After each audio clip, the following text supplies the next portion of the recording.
Bom dia, graça e paz a partir do nosso Senhor e Salvador Jesus Cristo.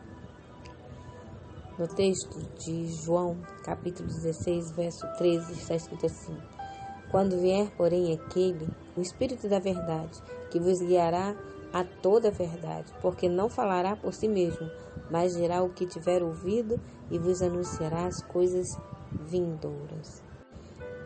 No mesmo livro de João, no capítulo 14, no verso 16 e 17, está escrito: Eu rogarei ao Pai, e Ele vos dará outro ajudador, para que fique convosco para sempre, a saber, o Espírito da verdade, o qual o mundo não pode receber, porque não o vê, nem o conhece, mas vós o conheceis, porque Ele habita convosco e estará em vós.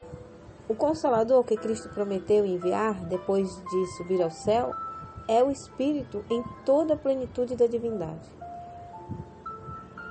E ele torna manifesto o poder da graça divina a todos quantos recebem e creem em Cristo como Salvador pessoal. O Espírito Santo era o mais alto dos dons que Jesus Cristo podia solicitar ao Pai para nós, para a exaltação do povo de Deus. Ele é dado para nós como agente de regeneração, sem o qual o sacrifício de Cristo nenhum proveito teria sido. O poder do mal que estava se fortalecendo século a século e fazendo com que os homens fossem submissos a eles e cativos a Satanás, esse poder só poderia ser suprimido pelo Espírito Santo. O pecado só se poderia resistir e vencer por meio da poderosa operação da terceira pessoa da divindade, a qual viria não com energia modificada, mas na plenitude do divino poder. Amém? O Espírito Santo não apenas santifica, mas também convence. Ninguém pode arrepender-se de seus pecados até que esteja convencido da sua culpa. Como é que você pode se convencer que é pecador se você não for convencido que é culpado de pecado?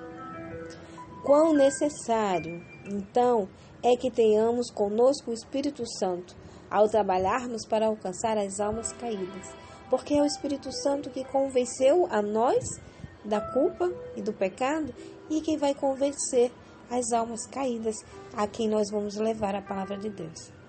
Romanos 8,16 diz assim: O Espírito mesmo testifica com o nosso espírito que somos filhos de Deus.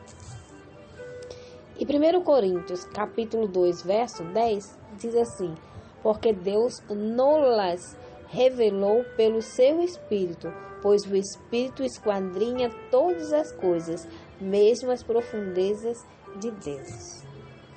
O Espírito Santo tem uma personalidade, você percebe? Caso contrário, ele não poderia testificar o nosso espírito e com o nosso espírito que somos filhos de Deus. Ele tem de ser também uma pessoa divina, porque caso contrário, não poderia sondar os mistérios ocultos na mente divina. Porque qual dos homens sabe as coisas do homem, senão o espírito do homem que nele está? Assim também ninguém sabe as coisas de Deus, senão o Espírito de Deus. Amém? Que Deus nos abençoe e que nós possamos compreender plenamente que o Espírito Santo é um ser e que ele também faz parte da divindade. Deus é Espírito Santo. Amém? Que Deus nos abençoe e vamos nos colocar na postura de oração para falar com Deus? Oremos. Santo e glorioso Deus, que nós jamais sejamos enganados por Satanás e nos deixemos levar pela falácia de que o Espírito Santo não é Deus e que o Espírito Santo não é um ser. Que nós possamos nos lembrar sempre que são três seres na divindade: Deus Pai, Deus Filho e o Espírito Santo. E que o Espírito Santo é uma pessoa que testifica conosco do Espírito de Deus. Que Deus Senhor Deus, que nós possamos sempre confiar na Tua palavra, no estudo que nós temos a cada dia e que possamos, Senhor, pedir a presença do Espírito Santo para nos convencer do pecado, da justiça e do juízo. Assim também com aqueles que estão, Senhor, perdidos, possam ser convencidos.